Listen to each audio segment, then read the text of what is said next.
I wanna but I'm broken hearted. But I like to party. So we have problem 1. For problem 1, we have that the frequency is equal to 60 revolution over minutes. But we have to convert this into revolution over seconds. So we're going to do the conversion. So we have the 60 revolution over minutes times 1 minute that have 60 seconds is equal to 1 revolution over seconds. So this is going to be our frequency. So the relation between period and frequency is given by this formula, that is period is equal to 1 over frequency. So we have the frequency, that is 1 revolution over second. So we are going to have that 1 over 1 revolution over second is equal to the period. So period is going to be equal to 1 second. We have the problem 2. The problem 2 is asking us for what is the speed if the displacement is 1 millimeter, that is equal to 0.001 meter.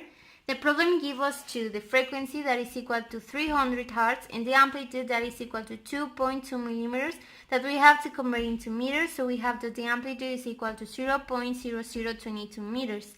So forget the speed, we have this formula that is speed is equal to 2 pi times frequency times the amplitude.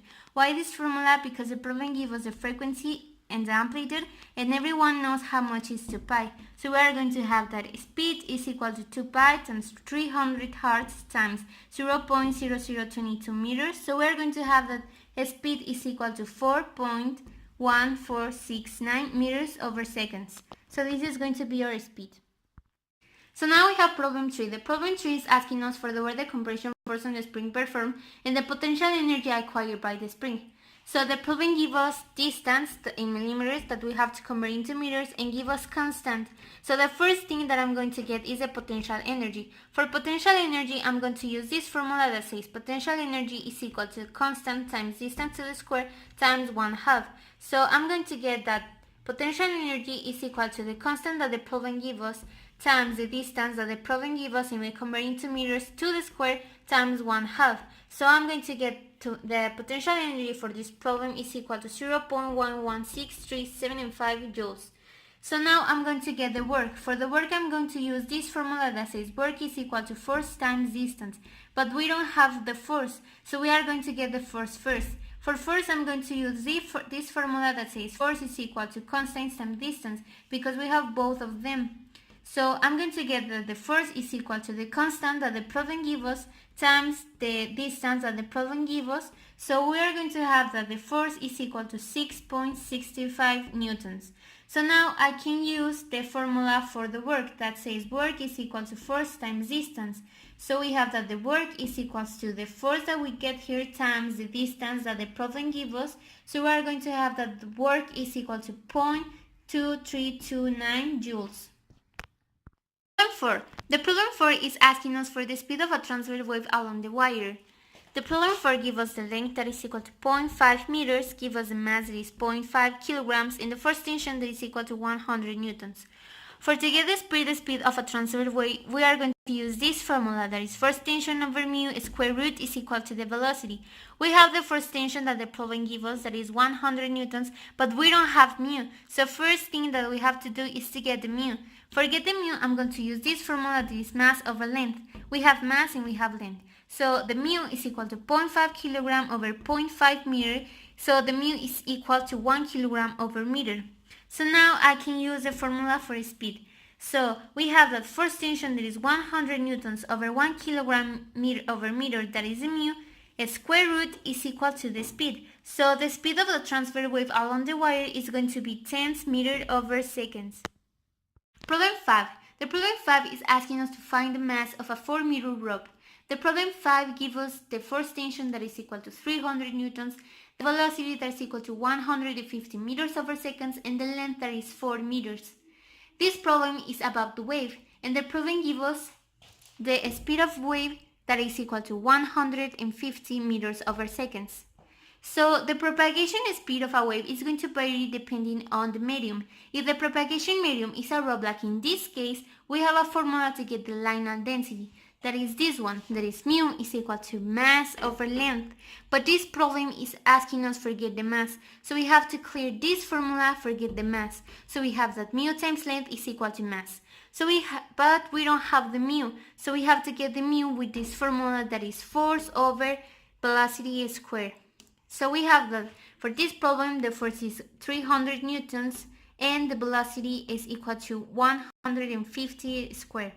So we have that mu is equal to 0.01 periodic 3 kilograms over mass. So now we can use this formula for get the mass because now we have mu and we have length. So we have that mass is equal to the mu that we got here times the length that the problem gives us, that is 4 meters. So we have that mass is equal to 0.05 periodic 3 kilograms. Problem 6. The problem 6 is asking us for the time that takes the sound to travel through a piece of copper. So the problem gives us that the length is equal to 2.5 meters, the density of the copper is this one, and the Young modulus of the copper is this one. So we have to get the time. We have a formula that says that speed is equal to length over time, but we have to clear it to get the time. So we have that time is equal to velocity over the length, but we don't have the speed. So as we are talking about the speed of sound traveling in a metallic rod, I'm going to use this formula that says that Young modulus over density square root is equal to velocity. So we have that Young modulus of copper over the density of the copper square root is going to be equal to the velocity of the sound traveling through a piece of copper. So we have that this is going to be that velocity. So now I can use the function for getting the time. So we have the time is equal to velocity over the length. So we have the time is equal to the velocity that we got here over the length that the problem gives us. So we have the time is equal to 0.000685 seconds. Problem 7. The problem 7 is asking us for the intensity of a sound. So we have that the minimum intensity for human hearing is this one, and the problem gives us that decibels is equal to 55.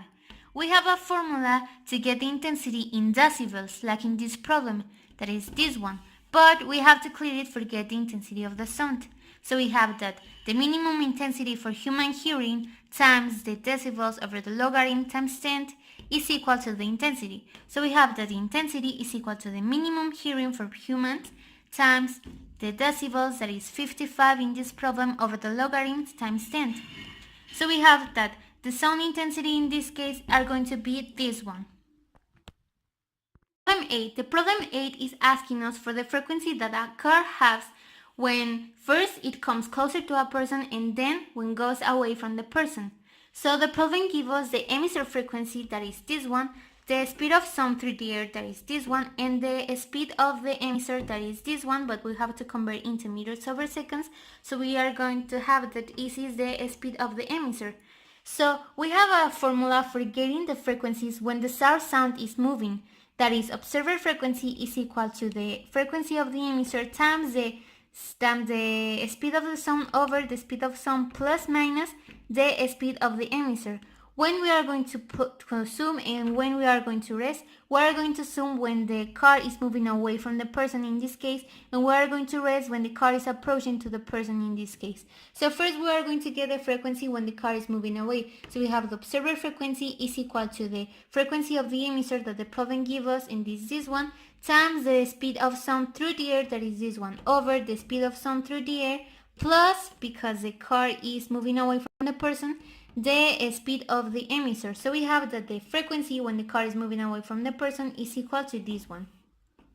Then we are going to get the frequency when the car is approaching to a person. So we have that the observer frequency is equal to the frequency of the emissor times the speed of sound over the speed of sound through the air minus, because it's approaching to the person, the speed of the emissor. So we have that the frequency when the car is approaching is going to be this one, and this is everything. Problem 9. The problem 9 is asking for the frequency of the sound the observer hears when the metro passes by. That means that when the metro is moving away from the person and when the metro is approaching to the person. The problem gives us the speed of the emissor, that is this one, and we have to convert into meters, give us the frequency of the emissor, that is this one, and the speed of sound through the air, that is this one. So forget the frequencies when the sound is moving. We have this formula that is observer frequency is equal to the emissor frequency times the speed of sound over speed of sound plus minus the speed of the emissor. When we are going to zoom and when we are going to rest, we are going to zoom when the source sound is moving away, and we are going to rest when the source sound is approaching. So first we are going to get the frequency when the metro is moving away from the person. So we have that the observer frequency is equal to the emisser frequency times the speed of the sound through the air over the speed of sound through the air plus, because it's moving away, the speed of the emisser. So we have that this is going to be my frequency when the metro is moving away from the person. Now we are going to get the frequency when the metro is approaching to the person. So we have that observer frequency is equal to the emisser frequency times the speed of sound through the air over speed of sound through the air minus, because it's approaching to the person, the speed of the emisser. So we have that this is going to be my frequency when the metro is approaching to the person.